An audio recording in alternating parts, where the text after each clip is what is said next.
tema del modelo económico y el modelo político, que son los dos libros, queda eclipsado por esta otra observación. Aspectos de mis tesis, por tanto no puedo entrar en mucho detalle con eso. Hago simplemente algunas alusiones que me parece importante, digamos. Uno, lo que dice Juan Pablo es muy importante respecto al tema de la definición conceptual. No olvidemos, sí, que por ejemplo el desarrollo conceptual de un Pierre Bourdieu se hizo haciendo investigación empírica. O sea, no es excluyente que uno pueda partir de lo empírico para hacer lo conceptual. O sea, eso no es que hay un momento previo, digamos, donde uno se embadurna de teoría hasta que puede salir a mirar la realidad, digamos, porque si no estaríamos fritos, digamos. Entonces hay un trabajo ahí que se puede ir haciendo, mejor logrado o peor logrado, que siempre es un problema difícil de evaluar, digamos. En segundo lugar,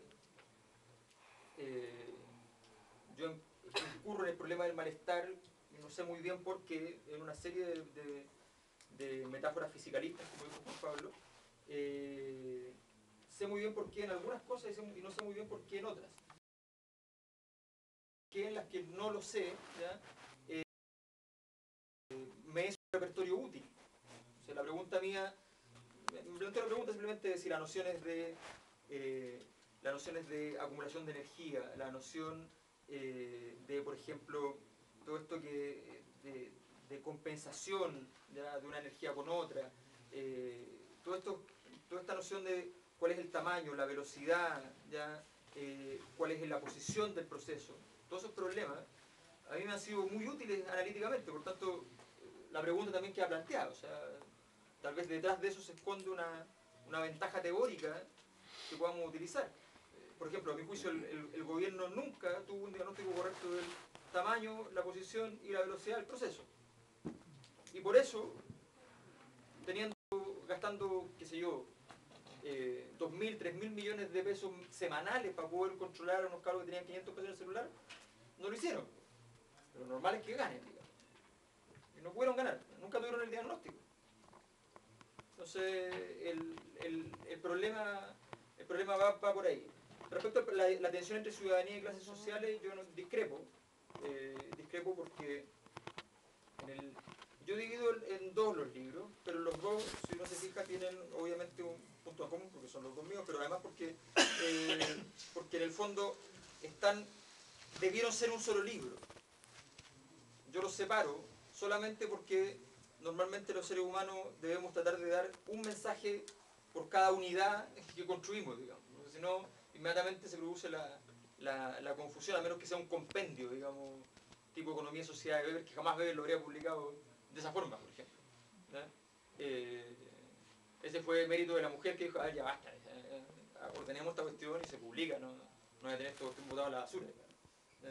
Y se transformó en el libro de sociología más leído de la historia. Entonces, y más usado por los investigadores, además, declarado por los mismos investigadores. Entonces, bueno, evidentemente uno puede reunir un compendio de ideas, pero a mi juicio es muy importante separar, y por eso hay una diferencia entre modelo económico y modelo político, pero en el fondo, si ustedes leen No al lucro, yo ahí soy mucho más explícito en el tema de que lo que esconde detrás del problema de la ciudadanía es el problema del capital.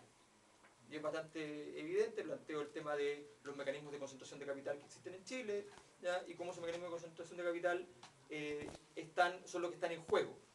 De hecho, nosotros hicimos una medición a través de una encuesta que nos conseguimos meter 30 variables en la encuesta Chilescopio, y el movimiento estudiantil de todos los movimientos sociales que han aparecido en el último tiempo es el único que logra plantear, de acuerdo a los datos, ¿ya?, logra estar en relación con el problema de la justicia, ¿ya?, y la injusticia. Los otros problemas no logran plantear, a pesar de que no cabe ninguna duda que el problema de las regiones está basado en la injusticia, ¿ya?, no logra reflejarse eso en la encuesta que nosotros nos podemos conseguir esos datos. ¿Ya? Hicimos un canje, nosotros hicimos el módulo y ellos nos pasaron la base de datos después. Entonces, porque nuestro centro de investigación, para los que quieran trabajar con nosotros, nos hagan muchas ilusiones, nos ganamos 20 millones para 2 años, o sea, no sirve para nada, digamos, o sea, que para hacer instrumentos, para salir a hacer encuestas, qué sé yo, no hay mucha posibilidad, vamos a hacer El laboratorio. el laboratorio, así que claro, son 20 palos. entonces claro, no, Ya lo gastamos. nos conseguimos canje, digamos, si vamos, nosotros le damos esto, usted nos da esto, ya, y estamos en eso, digamos. Entonces, claro, 20 millones para una persona es una cosa bastante agradable, pero para un centro de investigación, ¿ya? Entonces, eso no sirve para salir a terreno, para hacer algunas cositas chicas, pero una encuesta probabilística de 1000 casos sale 25 millones, por ejemplo, o sea, para que nos entendamos. Entonces, vamos haciendo lo que se puede. Bueno, la cosa es que, mirando esto, uno puede decir, bueno, ¿saben lo que pasa? Es que aquí la pregunta es si acaso la excepcionalidad, o sea, lo que pasó el año 2011, todo lo que pasó son excentricidades, digamos, o sea, ¿por qué los empresarios pagaron más impuestos que nunca en la historia de Chile a las empresas desde que existe el régimen tributario actual? ¿Por qué? ¿Por qué subieron de puntaje los colegios municipales que estaban en paro? Por primera vez en la historia del Chile, que se reduce la brecha entre los particulares y los municipales. ¿Ya? O sea, excentricidad, excepcionalidad, o simplemente pasó, ¿no? No tenía nada que ver con lo que pasó en la realidad. ¿Ya? O sea, aquí se movieron datos estructuralmente. Incluso hubo un aumento en la productividad de los trabajadores. Aumentó, que venía a la baja, aumentaron los matrimonios, lo que no pudo hacer la iglesia, ¿ya? En el 2011 lo logró hacer. Entonces, yo me pregunto... Y los nacimientos. Y aumentaron los nacimientos. Entonces, no sabemos qué pasa con el tema de los suicidios, porque los suicidios salen los datos cada 2 años después del año que concurre, porque existen las modas de suicidio y la gente cuando ve que otros se suicida, entonces hay que evitar eso. ¿Ya? Entonces, pero bueno, ¿ya? Entonces, pero sabemos que hay datos que ya se movieron estructuralmente, digamos. ¿Ya? Entonces la pregunta es, ¿esas cosas que concurren todas juntas no merecen un análisis en conjunto? O vamos a decir, claro, lo que pasa es que en este punto, y en este otro punto, ¿qué vamos a hacer? Mi esfuerzo en ese sentido es dar una orientación que tenga algún sentido unitario respecto a todos estos problemas. ¿Ya? Y en segundo lugar, yo le doy un peso importante a la legitimidad, no en el sentido político solamente, sino que los modelos económicos teóricamente no requieren legitimidad, pero hay una legitimidad de base, digamos. O sea, un estándar mínimo de legitimidad en la economía, aunque es un mundo muy fáctico. Y ese estándar mínimo es el que queda en cuestión. Ningún modelo económico resiste en realidad la pregunta básica sobre sí mismo. Ninguno. Cuando se enuncia la pregunta es porque está en crisis. Y la crisis de legitimidad no se traduce inmediatamente en crisis operacional. Es como que se le echa a perder el aceite al auto. La máquina sigue andando. Entonces empieza a calentar, y si uno no la arregla, ¿ya? Y el problema es que aquí no se puede cambiar el aceite, así nomás. Resulta que entonces la máquina se calienta y se rompe. ¿Ya? Entonces, ese trabajo, digamos, de tratar de entender este proceso, no pone en contradicción el problema de las clases con el problema de la ciudadanía. ¿Ya? Ni pretende hacerlo. Que elija un repertorio relacionado con el problema de la ciudadanía es porque el fenómeno apareció por el lado de la ciudadanía. Y aquí hay un problema de la teoría de las revoluciones.